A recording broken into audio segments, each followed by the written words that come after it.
They lied about everything. The 40 beheaded babies, the so-called unprovoked attack, the bombing of schools and hospitals. When you look into it, you see lies everywhere, again and again. They lie so much that you think they'd be good at it, but the colonial arrogance is to be expected. A fascistic ethno-state with genocidal intent, fully propped up by the governments of the West, and as the world watches this crime against humanity unfold, we must never forget about the inside job at play. But not the one that you think, rather the ideological trappings that perpetuate this insanity, and of a paralyzing structure that is at war with life itself. The case for system change has never been stronger than now. The real inside job is, and has always been, capitalism.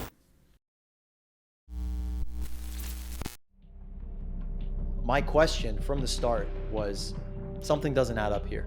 Unprovoked attack, all the politicians use the exact same words, an unprovoked attack, this unprovoked attack. And you know if they're repeating words like that, they're preparing themselves like insecure narcissists do for the thing that they're guilty of. So we know they provoked it. We know there's a larger context here, but my question is, was October 7th an inside job?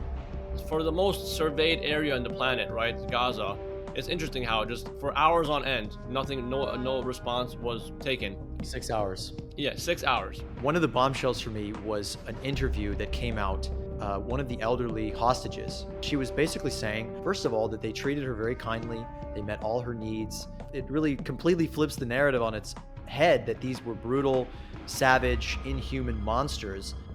To play advocate for the devil, the Hamas rapist regime. What she said that really kicked, though, is that there was heavy crossfire between the IDF and the Hamas fighters, and that many of the deaths were caused by the IDF. It seems like they're like stormtroopers from Star Wars. Like, they can't hit shit.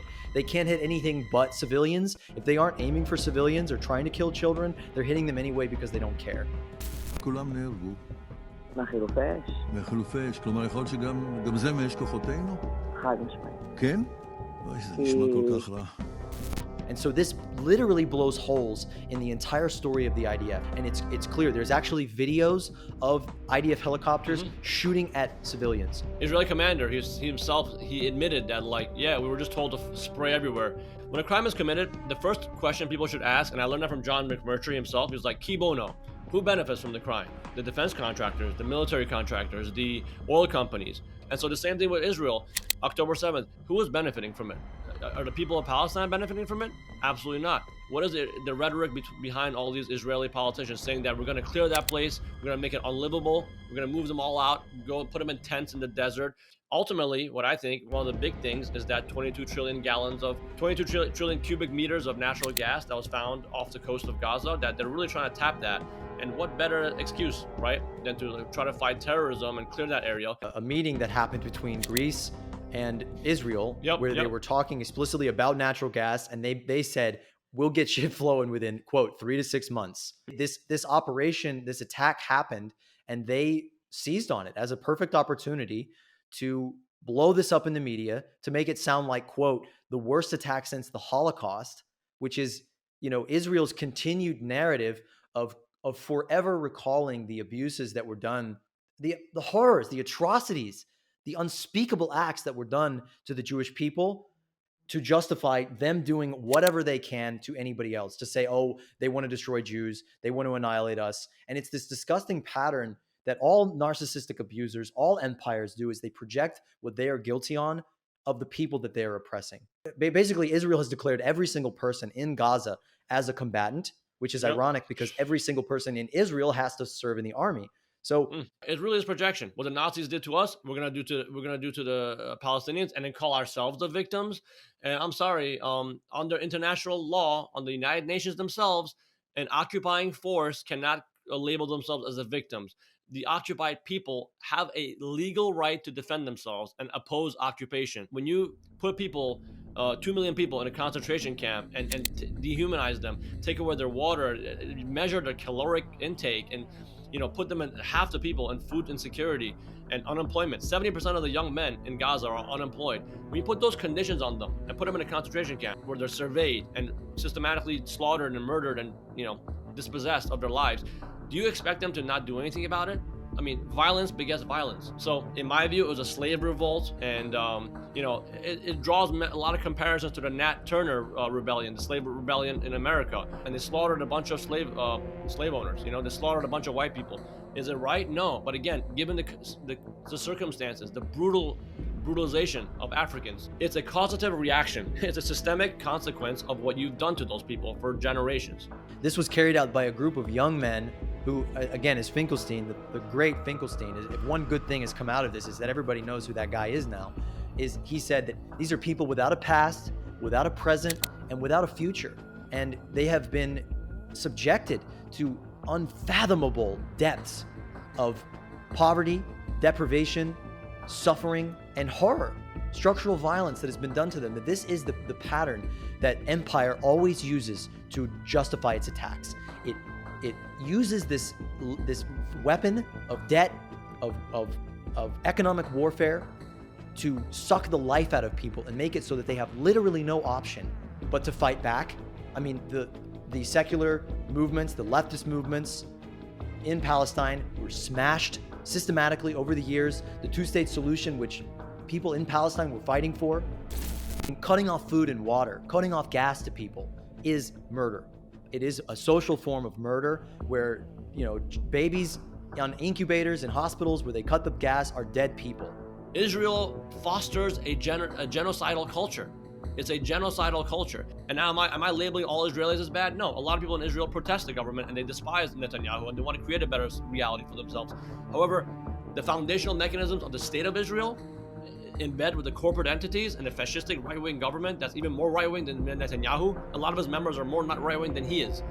The pattern of empire is to take life with plausible deniability, and then when every other option is taken from them, just like Pearl Harbor, just like 9/11, just like all these conflicts, when violence erupts, they point the finger and they say, look how brutal they are. They're coming for us. They want to destroy us. They want to take us all over. They drum it up. They boil everybody's blood. They make every person feel like they are personally going to be murdered in their bed by the most brutal and violent people in the world. And they use this to justify their very craven resource grabs. I want to go back to Netanyahu though. Anyone who wants to thwart the establishment of a Palestinian state has to support bolstering Hamas and transferring money to Hamas. This is part of our strategy, to isolate the Palestinians in Gaza from the Palestinians in the West Bank.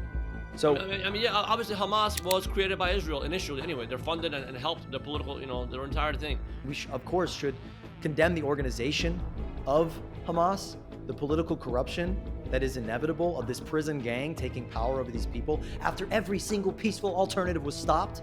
When they marched peacefully to ask for change, they were brutally assassinated and killed. When they tried to do political avenues, they were opposed heavily economically. They're deprived economically. So what are they supposed to do? This whole claim that Israelis or Jewish people are indigenous to Palestine. I've seen a lot of people I had more respect for say this ludicrous line.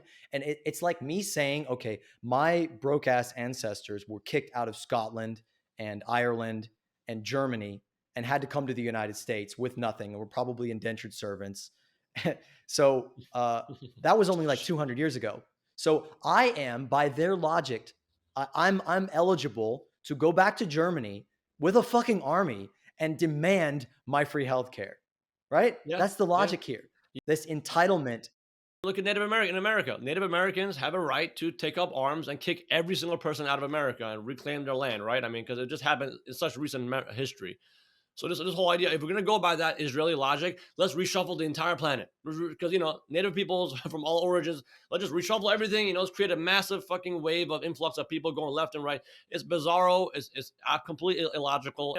At the end of this whole shit, it's all because of economics. Israel, let's just name it.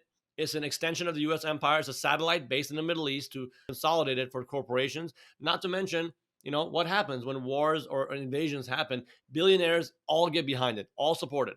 Tons of billionaire and millionaire money is flowing into Israel right now because they see the future endeavors of the Israeli government as something that's profitable for them.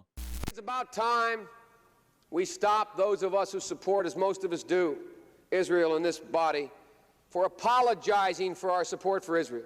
It is the best $3 billion investment we make. Were there not an Israel, the United States of America would have to invent an Israel.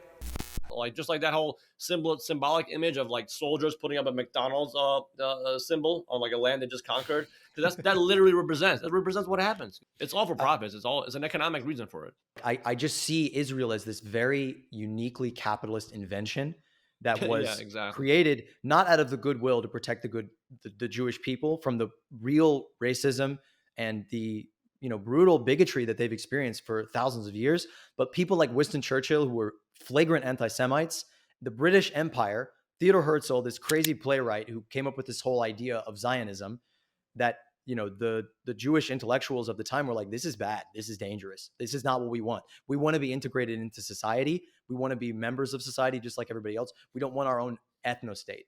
And I recommend everybody listen to the Cocktails and Capitalism podcast episode on the history of Palestine. It is expansive.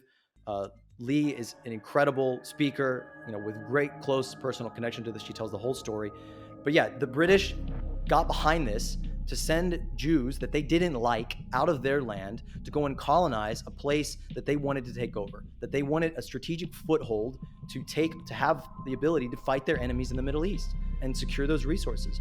What it is a huge experiment of, as David Graeber said, of controlling a whole society with violence, a society that's based on violence. Its whole identity is, we need an army to protect ourselves from the people that want to wipe us out from existence. So we need to be militaristic.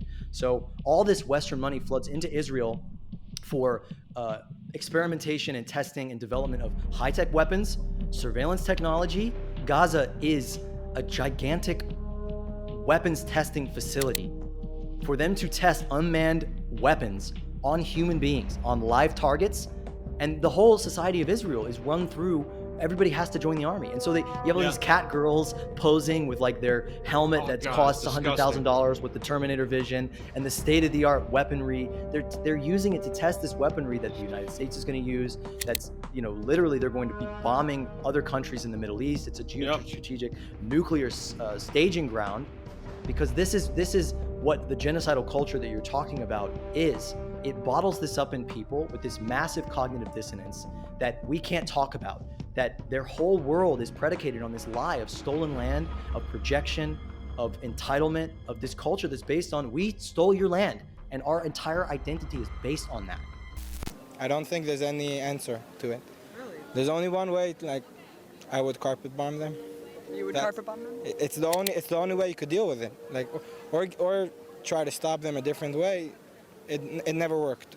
I have sympathy for these people because, like me, an American, a colonizing imperial pig, I was raised in a culture that brainwashed and deluded me into thinking that, the pilgrims came here and peacefully, sang kumbaya with the natives, when the greatest genocide in human history happened on American soil. The brainwashing has to be so goddamn severe for these kids. Because, you see the music video that I sent you of these kids, these little girls, like, I don't know, they're 6, 7 years old. They're sitting there singing a song, literally, that was narrated for them, created for them.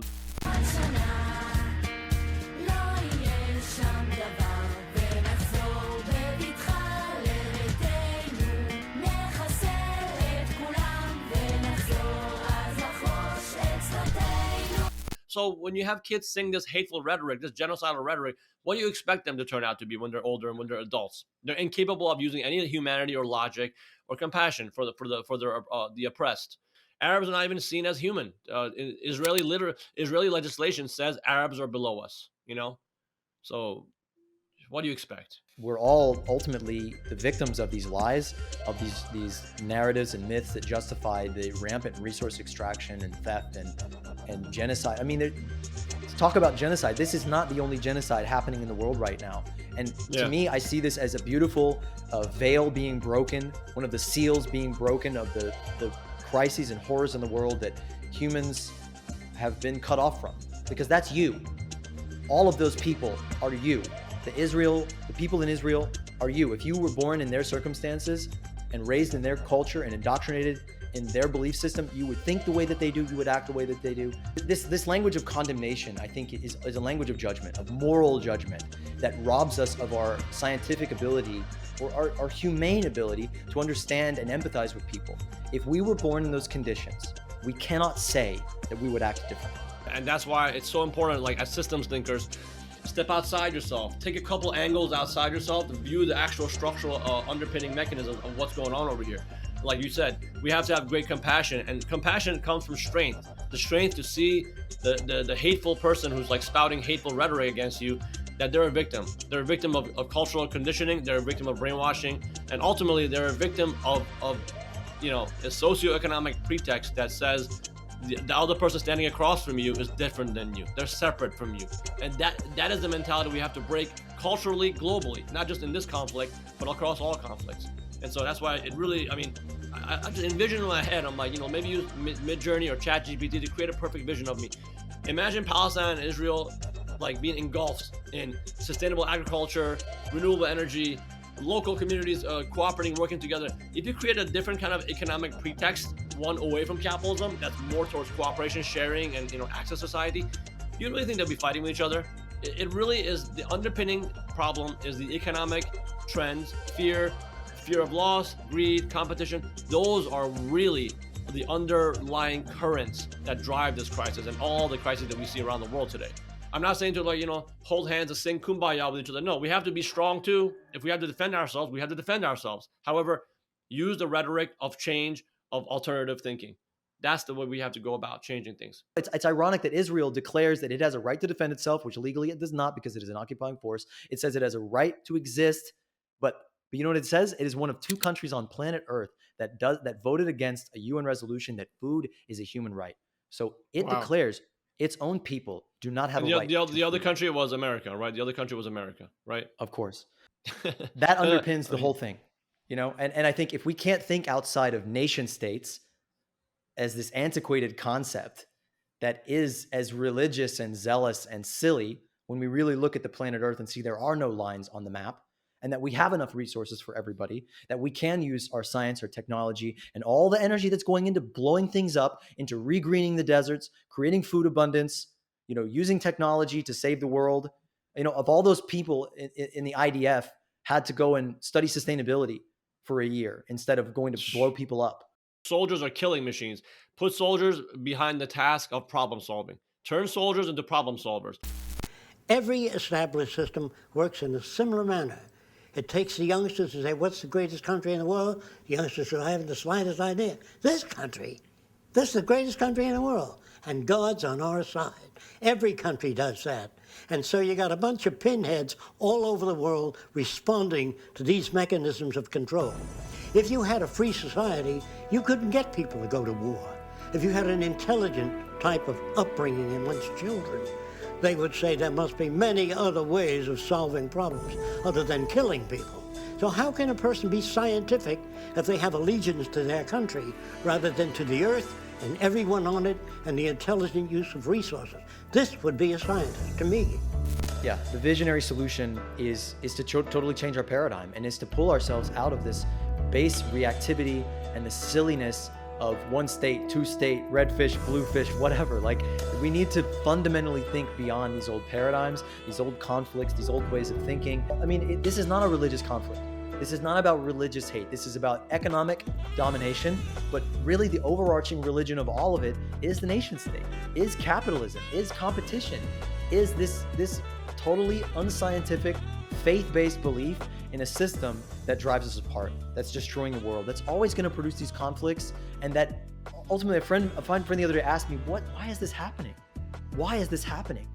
And I broke it down to him to say that it's like the military-industrial complex is invested in this situation. They're invested in conflict. When conflict happens, as we see shareholders meetings coming out and saying that this situation is really good for business, that we are being governed by a blind, insane algorithm.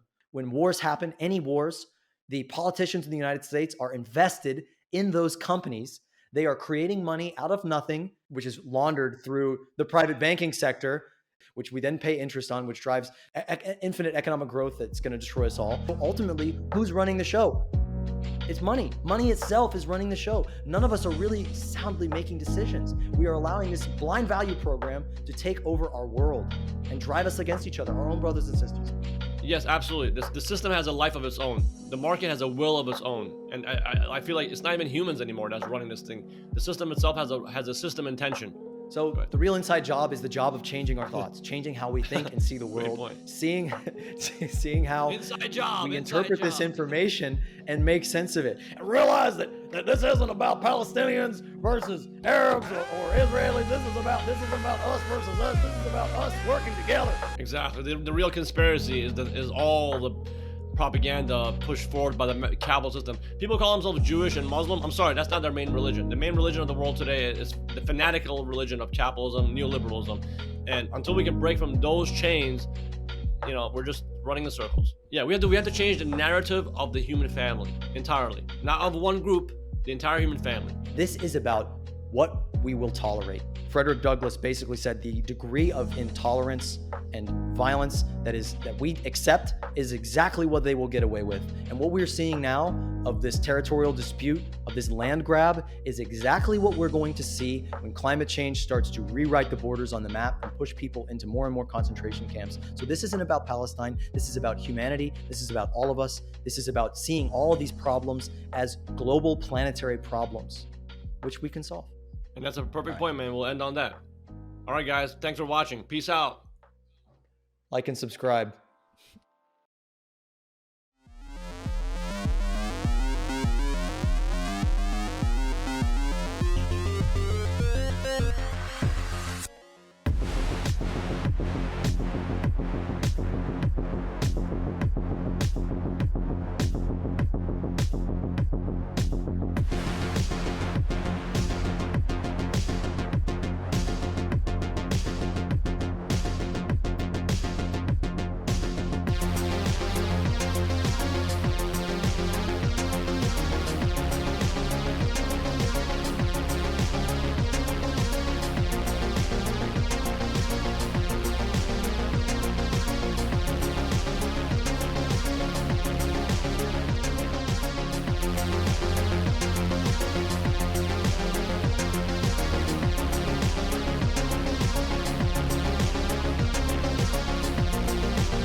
Soldiers, don't give yourselves to brutes. Men who despise you, enslave you, use you as cannon fodder. You are not machines. You are not cattle. You are men. The kingdom of God is within man, not one man nor a group of men, but in all men, in you. You, the people, have the power. You, the people, have the power to make this life free and beautiful, to make this life a wonderful adventure. Then in the name of democracy, let us use that power. Let us all unite. Let us fight to free the world. Let us fight for a world of reason, a world where science and progress will lead to all men's happiness. Soldiers, in the name of democracy, let us all unite.